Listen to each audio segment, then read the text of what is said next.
दूसरों की बात को बिना अपनी बात कहे सुने, क्योंकि आजकल ये और भी एक नई टेंडेंसी आ गई है टू बी जजमेंटल।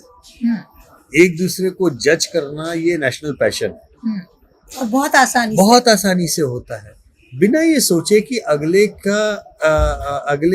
व्यक्ति का मन या वक्तव्य या उसकी मनस्थिति या जो भी है वो किस परिस्थिति से बनी है, उसको अप्रिशिएट किए बगैर हम जज करते हैं। इस कारण से जज करने के बाद में लोग अपना तुरंत निर्णय बता देते हैं, और निर्णय बनाने के बाद में उसी जगह पे बीच पड़ता है कैंसिल कल्चर का, क्योंकि हम आपको जज कर रहे हैं, आप इस योग्य नहीं हैं, आप ये नहीं मानती तो आप बात करने योग्य नहीं है। आप मुझे कैंसिल करेंगी, हम आपको कैंसिल करेंगे, और कैंसिल कल्चर से बची खुची जो संवाद की प्रक्रिया या संभावना है वो पूरी समाप्त हो जाती है। तो अपनी राय देने से पहले गिन के चलिए। मेरा मानना है, मैं 1:10 का फॉर्मूला रखता हूँ। जब तक मैं 10 लोगों की राय नहीं सुन लूंगा तब तक मैं अपनी राय नहीं दूंगा। तो जब तक आप 10 लोगों की राय ना सुन लें तब तक अपनी राय ना दें।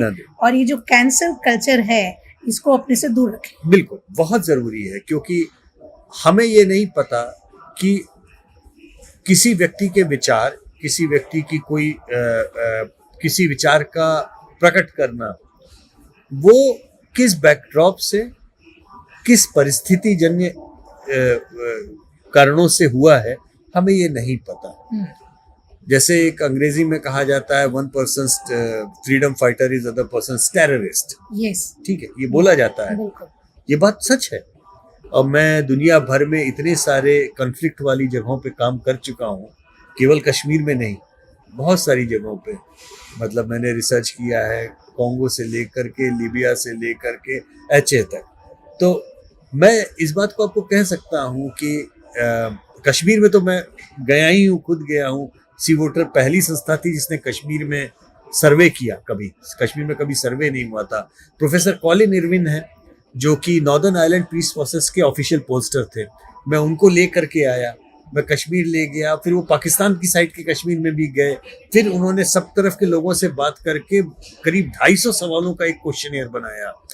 और हम लोगों ने, आपको आश्चर्य होगा कि गैलप पाकिस्तान ने हमारे साथ में उसमें मिलकर काम किया, हमने वो क्वेश्चनेयर फील्ड किया दोनों तरफ, और वो 70 सालों में अभी तक का पहला रिसर्च है जो कश्मीर के दोनों लाइन ऑफ कंट्रोल के दोनों तरफ सेम क्वेश्चनेयर फील्ड किया गया।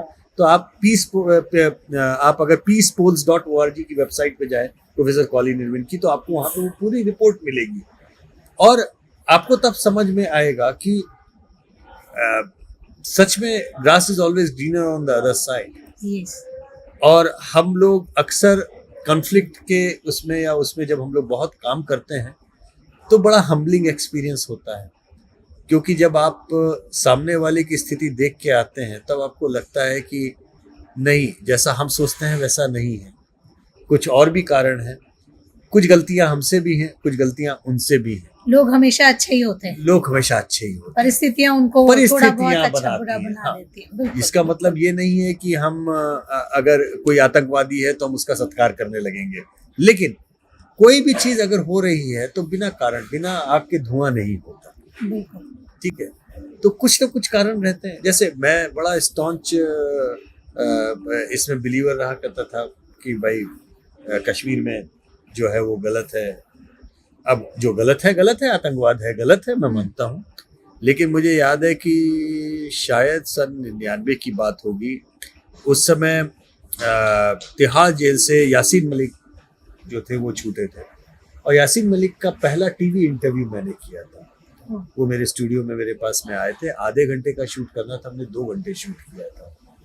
क्योंकि जो बात शुरू हुई, अजय उपाध्याय जी दैनिक हिंदुस्तान के संपादक हुआ करते थे, ग्रुप एडिटर, मैंने उनको भी साथ में बैठाया था, क्योंकि मुझे लग रहा था कि कोई ऐसा ना हो कि मैं कम उम्र का, कम समझ होने के कारण मैं कुछ एक तरफा बात कर जाऊं। तो मैं ऐसे भी व्यक्ति को साथ में रखना चाहता था कि मुझे कुछ छूटे तो पकड़े वो चीज।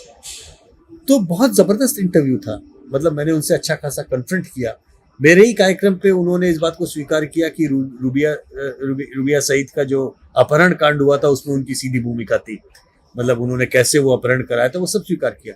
लेकिन उस बातचीत के दौरान जिसे एक वैली गांधीयन कहते हैं, मुझे हंसी आती थी। वो जब गांधीवादी और अहिंसा की बात करने लगे तो मैंने उनको रोका कि आप कैसे कर कि सकते ये कैसे कर सकते हैं आप ये बात।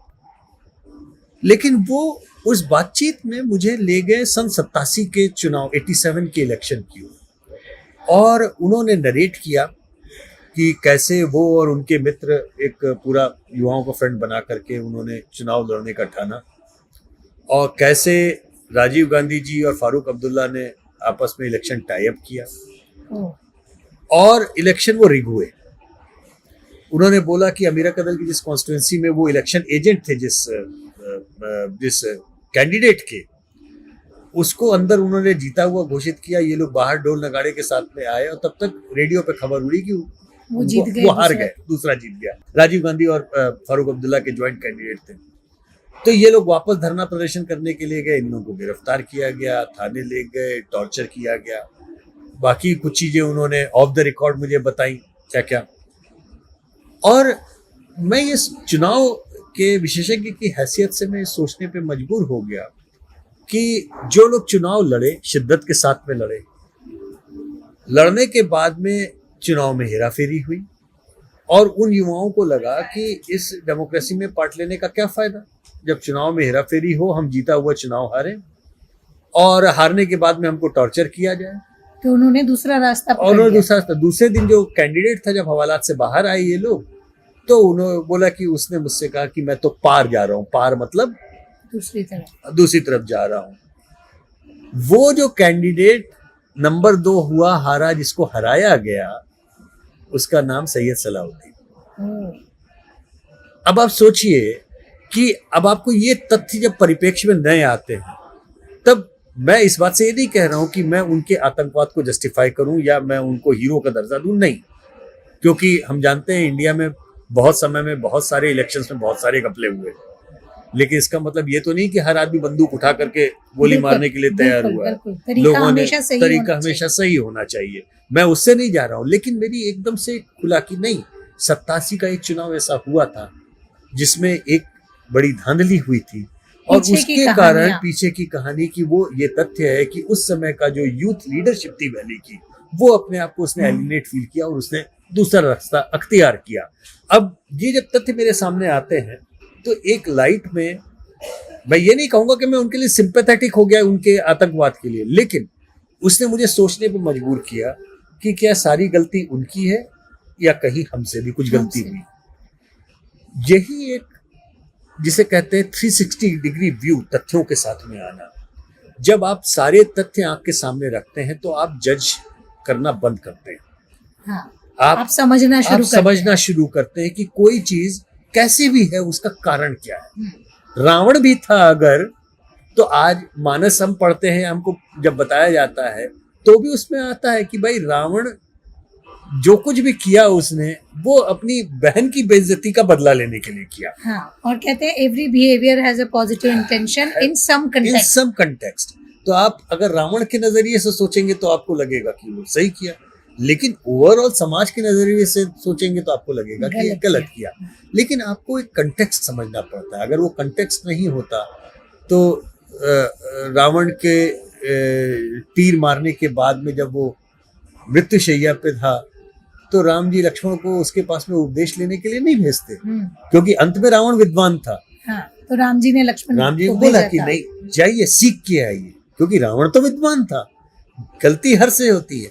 तो आप मर्यादा पुरुषोत्तम जब रावण को जज नहीं कर रहे हैं, जिनकी पत्नी का हरण उन्होंने किया, जिसके लिए आप कौन होते हैं कि इतनी आसानी से हम किसी को भी जज करें और अपने मन में उसके प्रति कोई कुंठा, कोई नफरत, कोई ऐसी भावना पाल लें जो न सिर्फ हमें खत्म करे बल्कि हमारे समाज को भी अच्छा खासा नुकसान कर दे। इस बात का ध्यान रखना बहुत जरूरी है।